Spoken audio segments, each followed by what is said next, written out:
should ultra-Orthodox Israeli citizens who are devout and who study Torah and religious texts be forced into military service? What does it say about Israeli society that the ultra-Orthodox are exempted from the conscription law that secular society must adhere to? To talk about this, I'm joined in our studio by Rabbi Dov Halbertal. The rabbi is the former head administrator within the office of Israel's chief rabbi, and Rabbi Dov Lipman. He is a former lawmaker with the Yesh Atid party. Thank you, Rabbi, so much for being with us in the studio. This is a major story in Israel this week. It will remain a major story, certainly for the next several months, because of that delay in the law's implementation and what will happen next.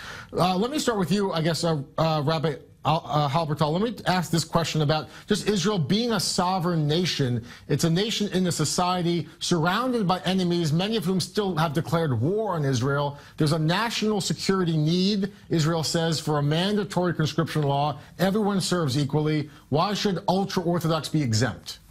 Because there are two burdens in Israel. The burden of the security, the army, and the burden of keeping the existence of the Jewish identity. And as far as we saw it, the Haredi wing, I mean, it doesn't go together. And you have to keep the Haredi wing closed in the world of the yeshiva. They cannot join the army. It's not only the army. They are not going outside at all. They are not going to universities. They don't work till some age because they think the biggest burden of the Jewish people all over the world is to keep the Jewish identity. And that's the only way to do it. I want to get you, obviously, to respond to that. Obviously, as a lawmaker, as a rabbi, also as a father, your response. It's quite remarkable that Rabbi Halbertal is talking about that while in the background is a picture of soldiers that are wearing prayer shawls and doing all the traditional Jewish things. We live in a world today where there's no contradiction between the two whatsoever. And the notion that he says that the Haredi world, they have to just be in their yeshivot. The guys who were arrested were weaving in and out of traffic on their way to a vacation in the Dead Sea. A few months ago, they were in a club in Eilat. These are the young, pure, holy Torah scholars that are being arrested for not reporting to the draft board. It's time to put an end to the charade. There's a select group of young men who are truly studying Torah day and night as their only pursuit. Let them do that. That should be their service to the Jewish people. But everyone else, after a few years in yeshiva, just like my son, just like thousands of others, plus ultra-Orthodox, should be joining the army in all kinds of programs that are suited to their needs. This week, I mean, this is, as a father, this impacts you now. Yesterday, while those goons and hooligans were in the streets of Jerusalem and Bnei Brak, my son and his religious colleagues in the army were on what's called their Masa Kumta. Tell for our international audience what this is. We have photos of your son. They're going on the last 4 kilometers of their trek of their 8 months of basic training. Training during which they study religious texts every day, they pray 3 times a day, and they were singing religious songs as they were carrying on this trek, saying, we believe in God, we're here to serve God, religious on the highest of levels, and they're committing themselves to a life of both Torah study, religious observance, and serving the military. And that is what is expected of everyone who is not on that exclusive level. And one more thing I have to say, I'm sorry. The leaders of this extremist group that are out there demonstrating, I believe the time has come to arrest them, put them in prison for months for inciting these young men to violate the law and not come to the draft board. These people who are arrested here, they should be in jail for 6 months to a year. I promise you, it'll put an end to it. We'll have no more of this extremism if we come down hard, and it's time for Israel to do so. I have to get Rabbi Halbertal's response to that. A call perhaps for more arrests to arrest the leaders, but also the point. The specific protest was prompted, by arrests of yeshiva students. They weren't pulled out of yeshiva and arrested. They were coming back from a day at the beach. That's not the question at all. First of all, I will answer that question. I will tell you, I will answer. Before, you have to apologize. Call them hooligans. Those only Jews. The people in the streets? You were the member of Knesset, and you are with the kippah, and you call them hooligans? Yes, the young men in the streets here who are fighting. You have to apologize immediately. I will never and to arrest the leaders. You know who are the leaders he wants to arrest? Yes, arrest them. The biggest rabbi in the generation. Not only in Israel. I'm sorry. Those people he wants to arrest. It's unbelievable.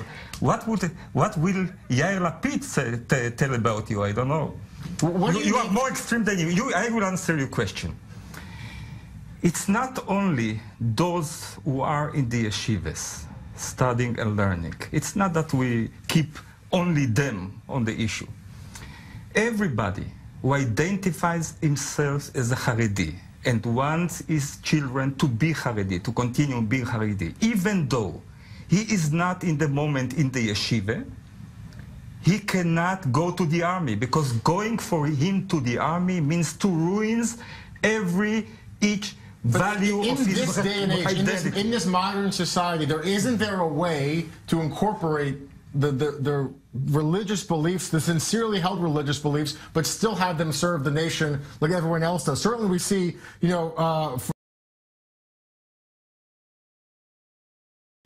for his son, I mean, why shouldn't everyone have to, if it's a mandatory law, everyone must do it? No, it's not. It's especially the modern time, with all the materialistic period we are in today, and especially in the army, that is the most materialistic place all over the world. You cannot send a Haredi and he will stay Haredi. Never. And his son is not a Haredi one. Is that what about that point? They won't stay religious, they won't stay Haredi. I visited the Haredi base of the ultra-Orthodox units, and the young men told me there, in the army, if they don't show up to prayer services in the morning, they're thrown out of the program. In yeshiva, they can get away for weeks. Cell phones. In yeshiva, you can have it in your pocket, in your drawer, wherever it is. In the army, they take it away from you. The suggestion that you can be more pure in the yeshiva versus the army, of course there are challenges going out into the world of being there, but the bottom line is we live in a world today where the government is making all the accommodations necessary, and we will reach a time where the army will be filled with ultra-Orthodox officers and generals, and it'll be the best of times for the Jewish people. We're running out of time, but I want to ask this question because you mentioned that, yes, if there is a small, sincere group, they should be exempted. Who makes that decision? In the U.S., there are conscientious objectors. The definition in the U.S. is a firm, sincere objection. I mean, so what if they say it's a sincere objection? Who says it's not? Right.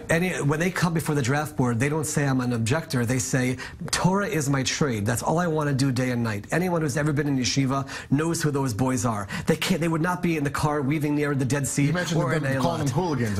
No, the hooligans are the ones who are on the street attacking police officers. The young men who are sitting and studying day and night, they are the highest of levels, and that is their service to the Jewish people, and all of us should respect that and support them, and that's the kind of country that we should have, where everyone does their part. The sincere elite are studying, that's their service. Everyone else combines together the religious studies, the religious practice, and serving in the army. That is what I believe we need as a people to reach the highest of points, and that's what I believe God would want as well.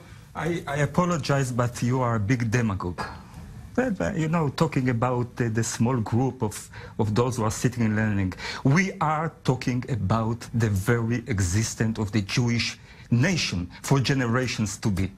And to keep this identity, you have to have the Haredi wing at all, not only those who are going to the army or not going to the Dead Sea or something like this. To keep it, they cannot join the army. Read my lips. They will join the army. They will stop in a moment to be Haredi. I'm not telling that they will stop to be religious.